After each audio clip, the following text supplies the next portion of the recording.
We are back with another analyst interview. Joining me today, Drew Dinkmeyer from Establish the Run. Should be a fun one. Someone I haven't spoken to, so I'm going to learn a lot as well. Let's get balls deep. I'm the type to get shit done. You the type to observe.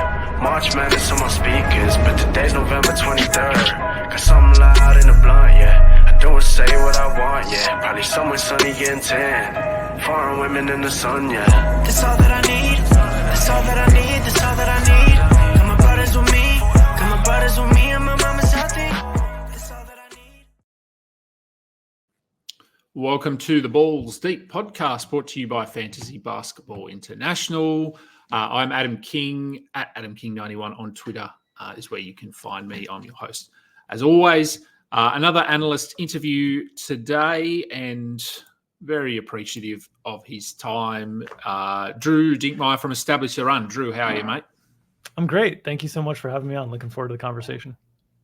Yeah, no, it'd be good. We got there. You're a sort of you're on holidays at the moment, so you're sort of stepping away from work for a while and enjoying the break. So I'm glad I was able to squeeze you in. And I mean, we'll start holidays. You said to me off air you've been on your honeymoon, so congratulations on the Thank you on the nuptials. And so where did you head? I mean, we don't normally start with holidaying, but yeah, relevant. So let's start with that. Whereabouts were you? It was great. We did about 3 weeks in total. We started it with like a family trip at a lake house in outside of Boston, Massachusetts, where my wife and her family are from, and like spent a lot of time with family there. And then went from there to London for 2 days so I could sneak into Wimbledon because I grew up playing tennis. So getting on the grounds of Wimbledon was like a really like bucket list item for me. Yeah. And we're able to queue. We're able to get in, see some tennis, get on the grounds, which is great. And then we went over to Italy. We have friends who have a place in Capri that we spent about a week. And then we spent 3 or 4 days in Florence. And then like another 2 days in Milan where we caught a Taylor Swift concert to kind of end the trip, which was fun. Okay. All right. So a busy time. And so, Boston, place that I went to last year and loved Boston. Really cool city. It was very cold when we were there, but we still got out. We did a lot of stuff. London I've been to, but it was actually for my honeymoon that I went to London. So that was 20 years ago. And so I've done that. I didn't get to Wimbledon though. So you'd never been, I assume? No, I'd never been to Wimbledon. Had always like dreamed of it as a kid growing up and playing tennis, and never had the opportunity to go. I've been to the US Open a ton of times growing up in the States here, but never had the opportunity. And just kind of this year felt like a good year to try it. We had sort of this in-between time where we were doing this vacation with the family in Boston, and then we were doing a vacation where we're starting to meet some friends who had some time for us. And right in between, there were a couple of days that were like, oh, if we could just kind of do a layover in London and see if we could get into Wimbledon. So it worked out perfectly. I'm so glad we were able to get it done. And was it what you'd hoped? Like, I can imagine it probably was. Yeah, it was very different and very unique. So I grew up playing tennis like very competitively, and like my age range was like, for people who know tennis, like Andy Roddick and Marty Fish and those guys in Florida where I grew up. I played against those guys growing up. I wasn't as good as those guys. I played collegiately, but not professionally. And so at the US Open, I'd go every year, and it was very comfortable, and I'd grown up playing on those courts, some in some like tournaments and collegiate tournaments and different things like that. So like going to the US Open felt very like familiar, and going to Wimbledon felt like a big experience for me. It was like a very, different experience, kind of like, the mecca of tennis for me growing up. And I grew up, I was a serve and volleyer, so I loved watching grass court tennis. So it was wonderful. I didn't get into center court because we didn't get into lotto system or anything like that. So just ended up on the grounds, but beautiful grounds. Everything is like super organized there. You have to wait in line for a long time to get in, but once you're in, it's really easy to get around. And we had like front row seats on one of the side courts, watched a great match, and it was wonderful. And so growing up, I mean, I could do a whole thing on tennis now, but growing up and as you said, playing in that same sort of era as Andy Roddick. Did you see the break? I think it was Breakpoint, the Netflix series, and Roddick was actually one of they talked about him a bit. So did that sort of resonate with you, I suppose, watching that? So I watched the first episode of Breakpoint. I really liked the F1 series. I liked the Full Swing series. The Breakpoint series, like for me, it was like all this stuff is so basic, and like I know all the struggles of like a tennis player, so I kind of cut it after the first episode. But I watched the documentary with Marty Fish that he did, where he talked a lot about his relationship with Andy and them like living together. Oh, maybe it's that. Maybe it was that I'm referring to that he was in. Yeah. And that was definitely a lot of like memories growing up. And Andy it was very clear he was going to be a professional tennis player. He was number one in the state of Florida, like a division ahead of where he should have been playing. So he was playing like 2 years ahead of where he should have been playing, and he was still number one in the state and the best in the state. I'm lucky enough to I played him once that my dad filmed and recorded. So I have video of me playing against Andy when I was like 2 years older than him. And so I played a good first set. I lost 7-5, 6-2, but it's cool. I mean, his mechanisms, his serve, it's all the same motion. It's just he got bigger and filled out, and then a monster. No, that's cool. All right, so and I guess we'll stick with that sort of theme there, the holidaying, that sort of thing. Was that your first time heading to Europe, or you're a bit of a world traveller? You've been around, and any favourite spots over the years? Yeah, I've been to, so I'm kind of in between. I started late. I didn't travel internationally out of the States until I was out of college. And then I started to get more comfortable kind of traveling abroad. I go to Europe at this point pretty regularly, like every summer. I spend some time in Europe. Close friends who have a place in Italy that is just like very easy, and I can stay rent free. So it's nice not having to pay hotel prices in kind of resort towns. But I love Italy. I think the people are just wonderful there. The food really resonates with me. I love pasta, so it's fantastic there. And then like the Amalfi Coast is just so beautiful, like so breathtakingly beautiful. The water is so blue, and so we spend at least a week to 2 weeks every summer in Capri with some friends who have a place there, and it's just incredible. Yeah, I was actually talking with a colleague at work yesterday. Had a coffee, we're just catching up, and she's about to take her family over to Italy for the first time. And so she was sort of asking me, like, what are places that you've been and done, things you've done there. And we went down to Sorrento for our honeymoon. We didn't go last year when we went with the kids, but we went to Naples so that we could go to Pompeii. Yep. So have you been out to Pompeii? I've not been to Pompeii, but travel through Naples like all the time when I'm going to Capri, because you just take the ferry over from Naples, basically flying to Naples and take the ferry over essentially. Yeah. And I do remember the Sorrento coast, that Amalfi area, that it was awesome. Like it's such a, I don't know. I remember it was 20 years ago, so it was a long time ago. I remember enjoying it, but I remember feeling like you were in a movie kind of thing. Like you're sort of stepping back in time a little bit. It feels like a beautiful old movie, and like you get around a lot by boat, which is like a cool experience, and everybody's so lovely and accommodating and wonderful. And I'll try to work on my Italian each time I'm there, and the people will help me. Like they'll actually like work with you to work through words and stuff. So it's great. It's like, it's just it feels very warm. Everything feels very warm and comfortable there. And then, when I go to like Capri, it's, a lot of Italy is built on cliffs, right? So like so you get a lot of walking in, and you get a lot of stairs in. So like just I can eat whatever I want there, and I come back and like no effect on weight whatsoever. Like I'm still in the same shape, which is like wonderful compared to the US, where like you go on a binge week eating in the US, and you're gonna feel it most of the times, because I live in New York. I walk around a bunch, but most areas that you visit aren't quite as walkable. No, and it's very flat, I would assume, New York, like just being a bit, well, as you said, over in Italy, they've sort of modified the way you get around into the landscape rather than modifying the landscape. So, so I guess I'm almost doing this reverse around, but onto food, because you mentioned that you like pasta, and favorite food for you? Is there a particular favorite, or you just like food in general? Unfortunately, like the things I love for me are all terrible for me, but I love cheese. I love like crackers and snacks. I'm a big, like, if I could like eat anything that I want, I just like graze all day. I just eat snacks all day long.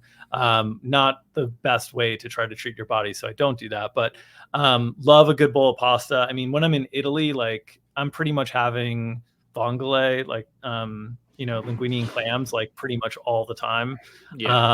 And then like caprese salads in Italy. Like that's all I can think about is the food in Italy. Whenever I'm there, the pasta is, and that's probably my biggest draw. And I live in a wonderful food city in New York. We have like everything pretty much at our disposal, except we don't have great barbecue, but like everything else we have really, really good. So I love Italian food. That's probably the closest thing to my heart.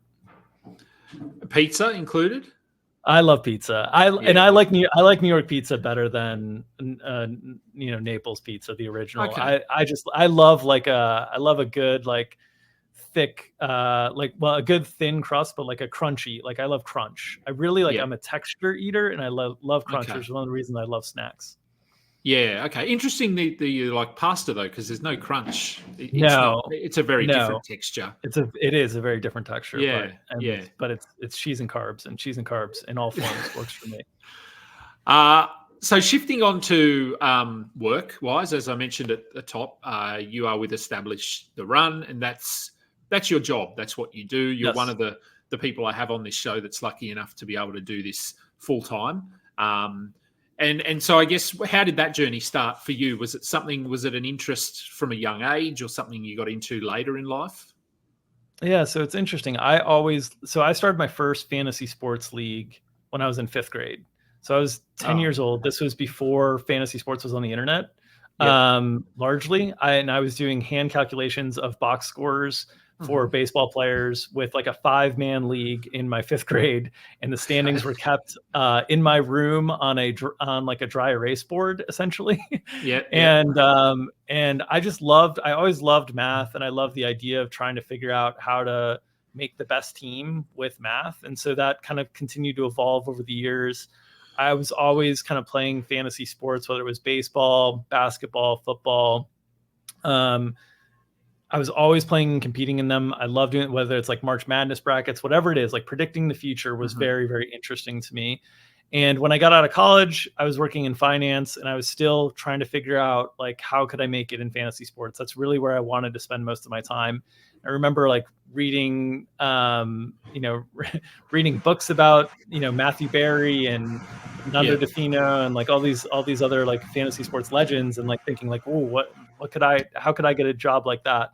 And then daily fantasy sports came around. And when daily fantasy sports came around, that opened up a way for me to be able to play games at a meaningful level that I could then turn that into an income stream. And that's eventually what I did. So eventually I got good enough at the daily fantasy sports games that I was playing those at a professional level. I left my job in finance, and then I started a company to do projections and analysis and content around all the daily fantasy sports. So we were doing content on baseball, basketball, football, golf, pretty much everything. And I was working year round.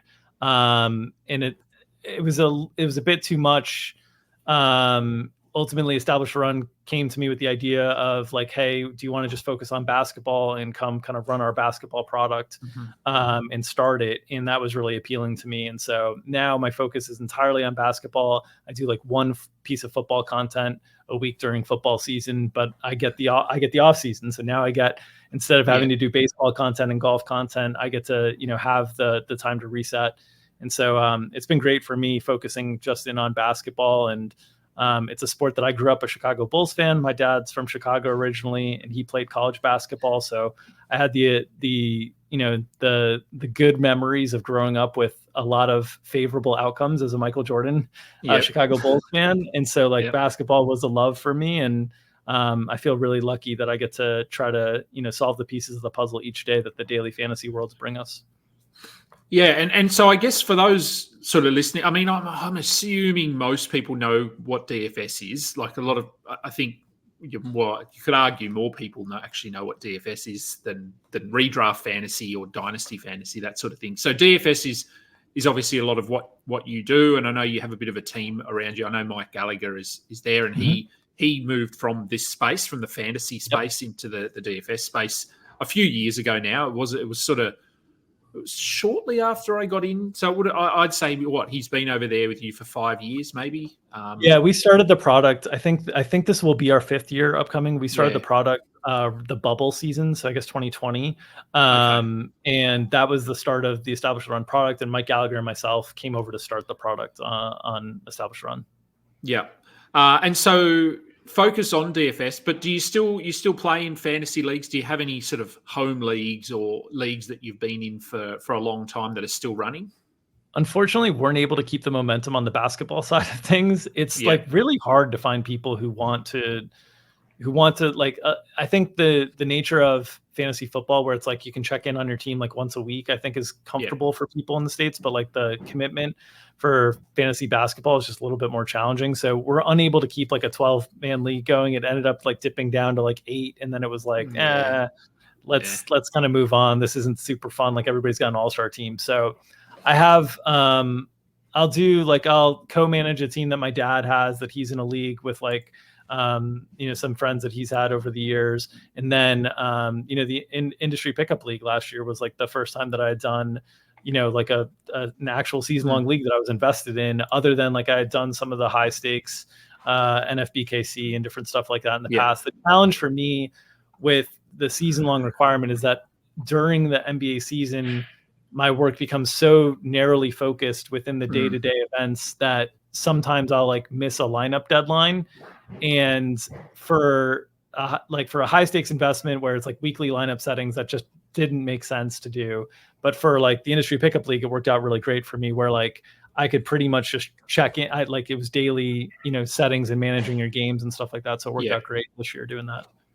Yeah, I think for me, it's getting in a routine, which is like you get in a routine of checking. And for us here, obviously the timing is a bit different because often we have to set our lineups 8-10 hours in advance because the games start at 4 a.m. here. So sometimes I feel like that's a little bit of a disadvantage because you set your lineup and then you wake up and they said, this guy was a late scratch. Well, okay, I was asleep. But but if you can get in a routine of setting that lineup at the same time every day, but as you said, the DFS would keep you pretty locked in on just in terms of what's going on, because obviously with DFS, you need to know about who's out, who's in, lineup changes, all that sort of stuff. So very little research required on your part when you're in a daily changes league, because that's just your job. Right.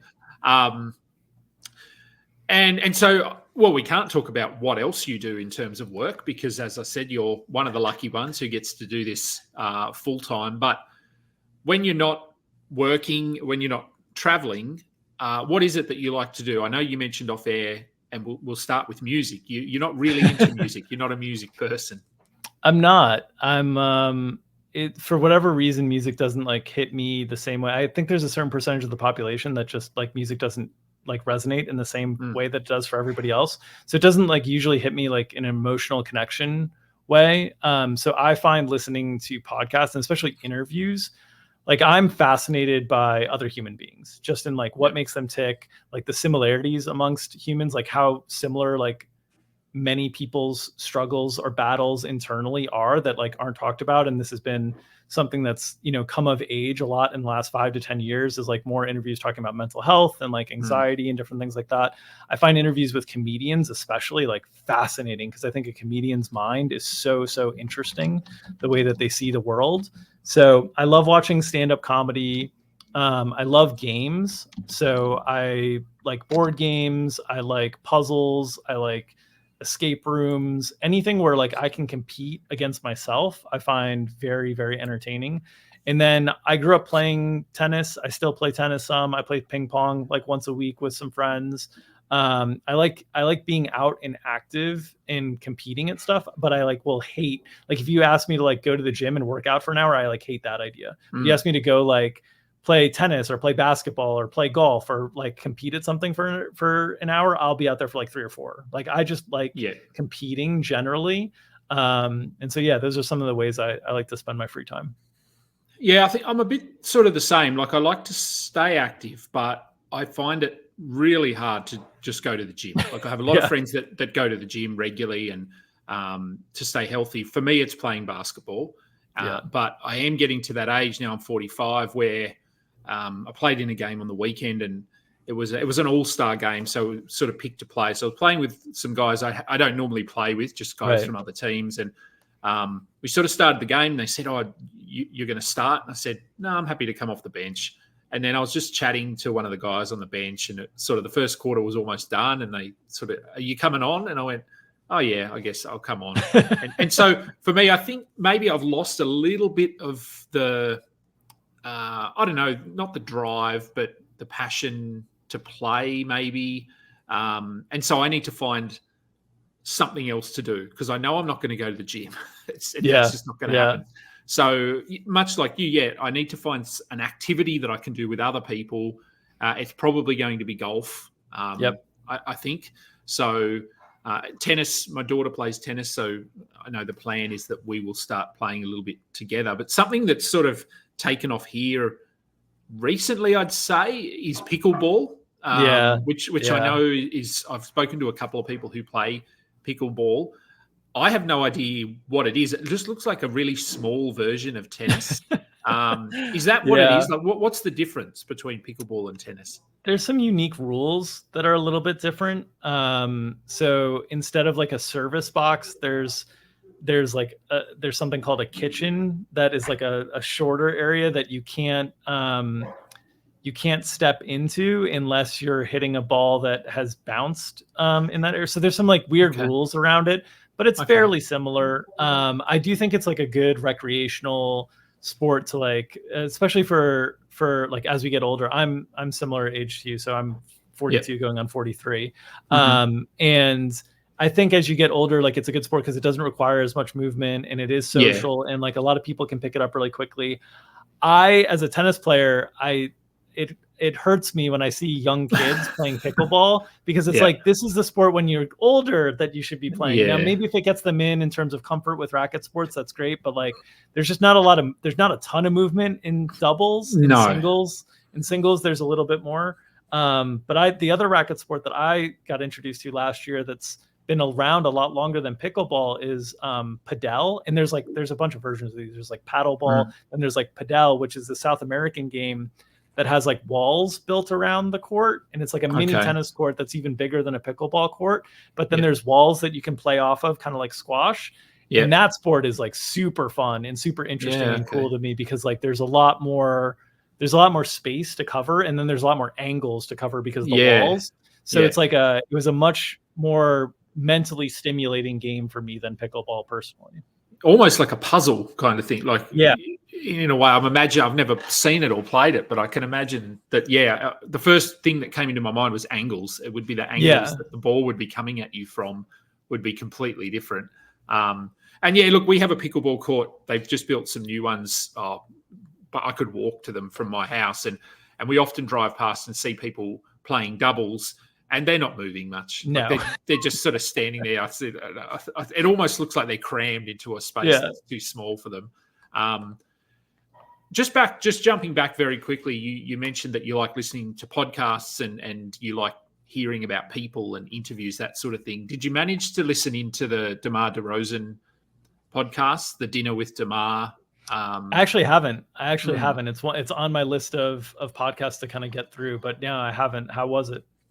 I thought they were good. I thought they were quite interesting. And as you said, we are sort of in that era, but that time now, people are more comfortable talking about challenges, mental health challenges specifically. And I think the more you're involved in sports, even if it's just in a role like what I am, you have a better understanding for the challenges that players face and athletes face. And we're seeing that with more and more documentaries as well, like the First Serve and the Full Swing. And there's one, which I haven't watched yet, about sprinting, about Olympic sprinters.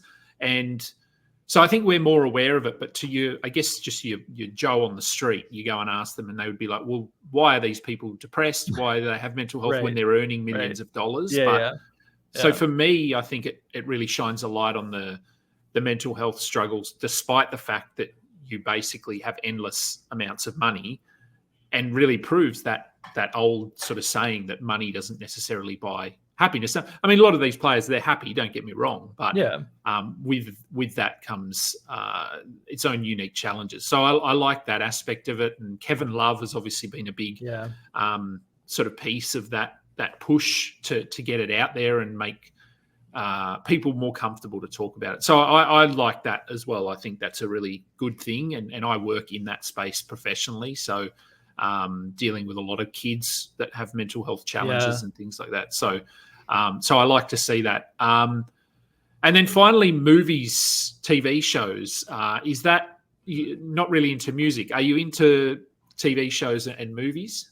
Sometimes I would say I watch so much basketball that like during the season, like I just pretty much my diet is basketball in terms of consuming content. Then in the off season, I'll catch up on shows that people have like talked about. A lot of times when I watch shows, it can be a little bit out of like FOMO, like everybody's talking about something and I see everybody posting on social media about it. I'm like, oh, I got to watch the show. And so like I did that with like Game of Thrones, and I've done that with like House of Dragons, which I thought were like fine. I wasn't like over the top. But like favorite shows for me, like I love Ted Lasso. I love like the heartwarming. I love positive content just generally. Like I think the world is filled with such negativity and so many challenges and so many threats and fears to like your own kind of mental health that I think lighter fun. Like I love Seinfeld. I love that as a comedic show kind of growing up. I think Breaking Bad is like the most like fantastically interesting, addictive show that I've ever watched. And I liked Lost a lot, although the ending was very controversial. But those shows like really like gripped me. And then in terms of movies, like Good Will Hunting is my favorite movie of all time. And then I love Inside Out, which is another movie that's like talking about and educating people how to deal with their emotions. And then I love Rounders from like a gambling perspective. I think those are like the three movies that are like my go-to like favorite movies in terms of like what resonate with me. In terms of like movies that I think Inception is like a brilliant movie, an incredible movie, a wonderful movie. But like if I see Inception on, I'm not necessarily stopping. If I see Good Will Hunting on, I'm stopping like every time, and that movie like catches my attention immediately. Yeah, Seinfeld's something that's on repeat here. Yeah, pretty regularly. My son's sort of gotten into it. I think just because I have it on so much, he just puts it on now himself, and it's interesting watching it because obviously it's basically 30 years old now.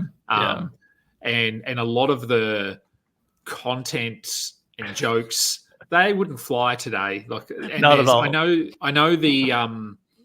Well, my understanding is that a couple of episodes, one in particular, I think it's the Puerto Rican Day Parade episode, which is sort of third from the end or fourth or third from the end, is not. It can't be played in America, or it's not. I don't know. Actually, it's interesting. I haven't seen that episode in a long time, so that would make sense if that's what did it. But yeah, that's the one where like they like Kramer won't wear the pin or something, I think, if I'm remembering so correctly. it's the one where they're just it's the only one that's not filmed in the apartment. So it's just, well, no, because the Chinese restaurant as well. But so they're just in their car and it's Puerto Rican Day Parade, and Kramer accidentally burns the Puerto Rican flag. Oh yeah, because it's in the back of the car, and he lights his cigar and throws the spark. And so for that one, I think I've heard, and I think when I was in the States, I checked because it was I checked on the streaming and it wasn't there that episode. But Seinfeld, Breaking Bad, it's one of my favorite shows of all time, and not surprising to hear that you like Good Will Hunting. Yeah, having sort of a better understanding of how your brain works with numbers and maths and that sort of thing. It's and also like I love Matt Damon. I mean, so Rounders, Good Will Hunting. Like I think Matt Damon's just a phenomenal actor. Love his work. And then my dad was like a huge fan of Robin Williams from a comedic standpoint, and I just think Robin Williams' performance in a serious role is just so incredible in Good Will Hunting. So yeah, that's a favorite for me for sure. Yeah, he was a big loss, Robin Williams, because he was. People obviously remember the comedy roles and that sort of thing, but he did some serious roles like Good Will Hunting, and then there's that the one where he plays a psycho. Patch Adams. Patch Adams is where he plays the doctor, but there's the one where he's he's like a I know the film you're talking about. Yeah, I'm gonna have to look it up now. Yeah, I'm doing the same thing. You could probably beat me. I'll know the title as soon as I see it. Hang on. Where are his movies? Is it What Dreams May Come? No, that was an interesting one as well, though. No, it wasn't that one. Oh, where is it? I'm sure I'm thinking of The Fisher King. No, it's not that one either. I can't even see it now. Maybe I'm thinking of someone else. Oh no, 1 Hour Photo. Oh, I actually don't think I've seen that. Yeah, that one. I feel like he plays a mentally unstable photo developer targets an upper middle class family after his obsession with them becomes more sick. So yeah, he plays sort of a crazy sort of as I said, mentally sort of challenged guy. Yeah, so that was a very serious role as well, very different from those roles that we sort of associate him with, those comedic roles. So it was sad when he passed away, and obviously he had his own things going on because of his dementia and that sort of thing. So no, look, anyway, I've kept you long enough, so I'm going to let you head out. But before I do that, not much content at the moment, as we know. You're off holidaying and enjoying that free time. But I guess where can people find you, and if they want to step into that DFS space a bit more and find your content, what's on the horizon or what does a season look like, or building into the season for you? Yeah, so we just started working on our season-long projections and are tuning those up and going through with our projections team to kind of get ready, because DFS is continuing to evolve into the best ball space now, and Underdog released a contest very early there. So trying to get rankings and projections up there. We'll probably have most likely a separate package for our best ball rankings, and then we'll have our season-long redraft draft kit that's led by Mike Gallagher's content with all of his deep sleepers, his top 150 list, kind of all the analysis that goes into our projections and our rankings, along with our season-long projections. And then once we get into the season, our focus is solely on daily fantasy sports and on props. So we have two different packages that we offer at Establish the Run. One is the DFS package that gets you live shows, all the projections for every player, every game for the DFS sites of your need, and then content that illuminates which plays are the ones that we'd recommend, content around strategy and how to approach the games. And then on the props side, we have a props betting service that continues to evolve as the books get more and more sophisticated in terms of monitoring our chat and our Discord and whatnot. But we release plays. We also release our projections that people can bet off of. And those are the two different products we run at establishtherun.com. If you're interested in the props package ahead of next season, I strongly encourage people to read the FAQ, because a lot of times the bets will go almost instantly. Like, we release a bet and it's off the books within 30 seconds. So you have to be very, very quick, or have to find other outs to be able to take advantage of it. But we really encourage people to do that. They're only weekly subscriptions because we don't want to tie people's money up. A lot of people, if they find out that it works for them very quickly, or it doesn't work for them very quickly. But you can find out all of our NBA stuff at establishtherun.com, and you can find me on Twitter, X, whatever they're calling it these days, at True Dinkmeyer. I think we still call it Twitter, don't we? I know it's X, I mean, they're tweets. You're making tweets. I don't understand why. Yeah, like you're not sending X's. So no. So I think it should be Twitter, but I know that ruffles their feathers, in the management offices over there. Yeah, that's fine. They've got enough money. They don't. Who cares what they think? All right. So no, look. Thanks again for finding some time to jump on the show. Really appreciate it. May have you on the show during the season at some point. We'll see how we go. We've got industry pickup again this season, which will be good. It was a rough season for me last year. I had Wemby and I didn't make the most of it. I was close, but some injuries. Anyway, long story. We won't go into that. So no, thanks for jumping on. Enjoy the rest of your break. Although, I mean, it sounds like it's probably coming to an end soonish as you start to ramp up content. Anyone listening, anyone watching, give us a thumbs up, like and subscribe. Helps us build our brand. Head over to our Discord server. By the time this one comes out, we'll actually probably be into real drafts and things like that. Our draft-only leagues are running at the moment, but we'll have real leagues starting by then. So plenty of action, plenty of opportunities for people to join and win some money. Until next time, catch up. You just listened to another episode from the Fantasy Basketball International Podcast Network. Thanks for joining us. And for more information about joining our community, please check out our website at fbibasketball.com.